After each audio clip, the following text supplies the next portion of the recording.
Lepo pozdravljeni, sem Maja Dizdarević, vodja kariernih centrov Univerze v Ljubljani. Univerza v Ljubljani je pridobila ta projekt v juliju 2010 in sicer z namenom, da iz Evropskih socialnih skladov financiramo karierne centre na Univerzi v Ljubljani.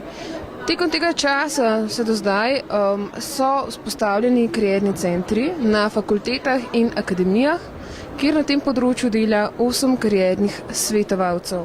Naš namen v okviru tega projekta je predvsem ozaveščati mlade o pomenu pravočasnega načrtovanja karierne poti. Zato mladim nudimo individualno karierno svetovanje ob študiju in ob prehodu v zaposlitev.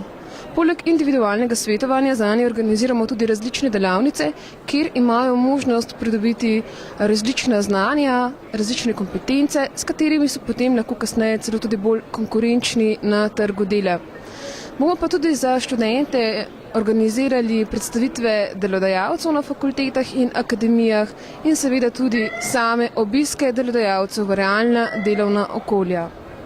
V kratkem bomo vzpostavili tudi spletno stran kariernih centrov Univerze v Ljubljani, kjer bodo študentje in vsi, ki iščejo prvo zaposlitev, dobili koristne informacije o tem, katera so prosta objavljena delovna mesta, kakšni aktualni razpisi, štipendije in drugi natečaji, ki jih bodo tudi objavljali lahko delodajalci. Potem bomo imeli tudi objavljene delavnice, ki se organizirajo, ki so aktualne na kateri od fakultet oziroma akademij. Vsekakor pa bo lahko posameznik tudi dobil veliko informacij, koristnih napotkov, kako načrtovati svojo karierno pot.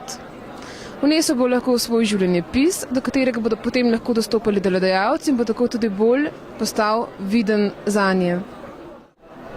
Rada bi poudarila, da je res namen kariernih centrov študente informirati in pa ozaveščati o pomenu pravočasnega načrtovanja karierne poti. Študentom, ki bi želeli že pravočasno načrtovati svojo karierno pot, predlagamo tudi katero od naslednjih možnosti. Predvsem brucom v prvem letniku študija svetujemo, naj se res posvetijo študiju in tudi se seznanijo z rednimi delovnimi obveznostmi tekom študija. Tako da lahko ocenijo, koliko imajo še ostalega časa, prostega časa, ki ga lahko kasneje tudi vnovčijo za kakšne dodatne izobraževanja, s katerimi bodo kasneje lahko bolj konkurenčni na trgu dela. Potem v višjih letnikih pa res svetujemo tudi to, da ko izbirajo prakso, seminarsko nalogo in podobno, naj jo probajo delati na kakšnem čim bolj konkretnem primeru, da jim ne bo škoda časa, ki ga bodo mogoče bolj porabili zaradi tega, kot če bi samo kakšno teorijo prepisali, in začnejo dejansko res mrežiti. Mrežiti tako med sošolci kot delodajalci in seveda profesori in asistenti. Bi pa opozorila tudi na to, da je odlična priložnost tekom študija, da grejo tudi študentje v tujino in sicer bodisi na študijsko izmenjavo ali na študijsko prakso.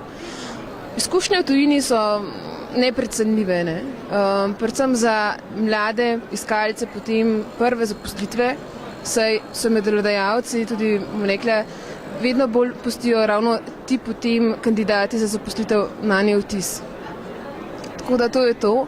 Za več informacij in za konkretne napotke pa res svetujem študentom, naj se obrnejo na naše karierne svetovalce. Vse kontakte bodo našli na spletni strani www.kc.uni-lj.si. Hvala lepa za pozornost in uspešno karierno pot vam želim.